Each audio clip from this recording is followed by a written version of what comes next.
तो ऐसे बैठे जैसे अबला नारी हम।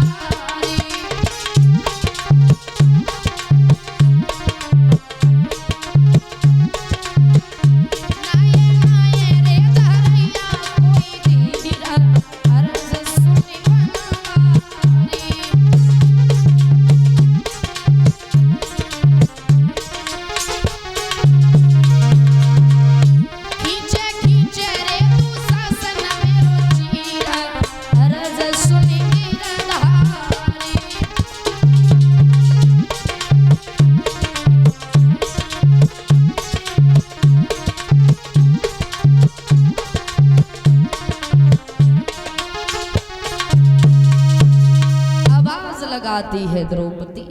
याद रखना, लेकिन भगवान ने भी एक बात का प्रण कर लिया, जब तक मेरी बहन भैया कह के नहीं पुकारेगी तब तक मैं द्रौपदी की लाज बचाने नहीं जाऊंगा।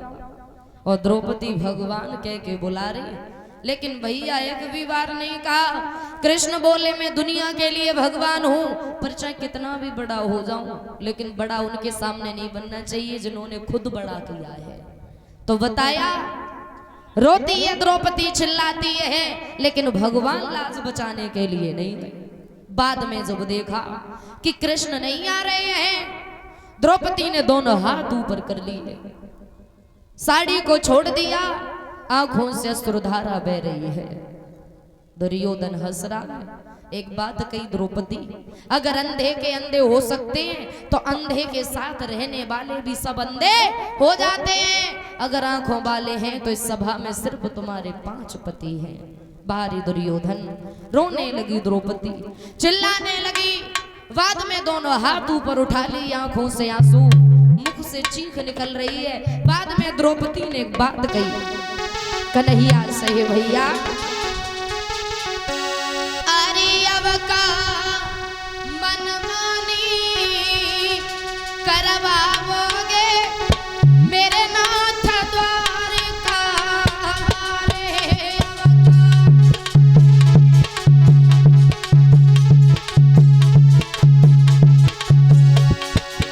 अब का मनमानी करवाओगे मेरे बिरन द्वारका रे।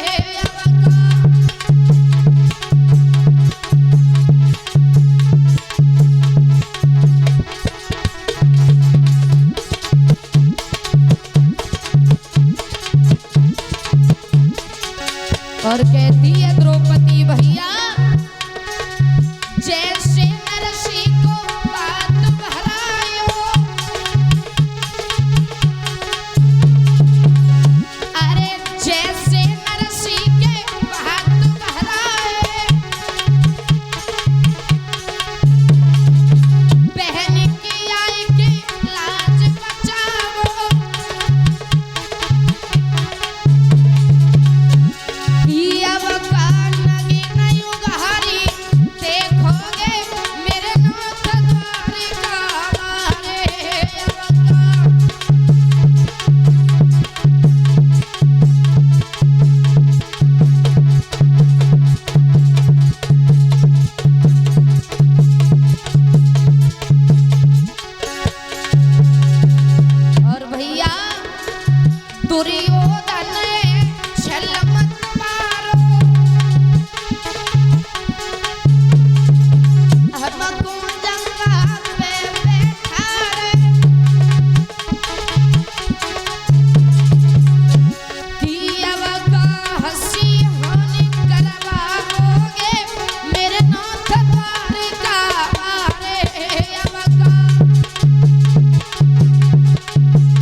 भैया।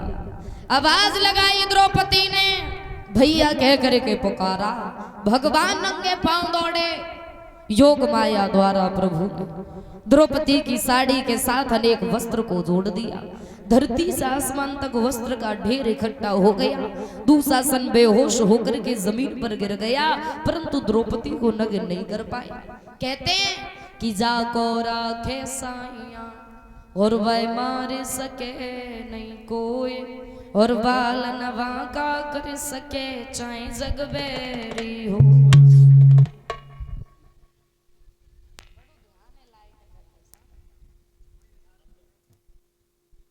कथा में ध्यान ना हो, लाइट बहुत ध्यान।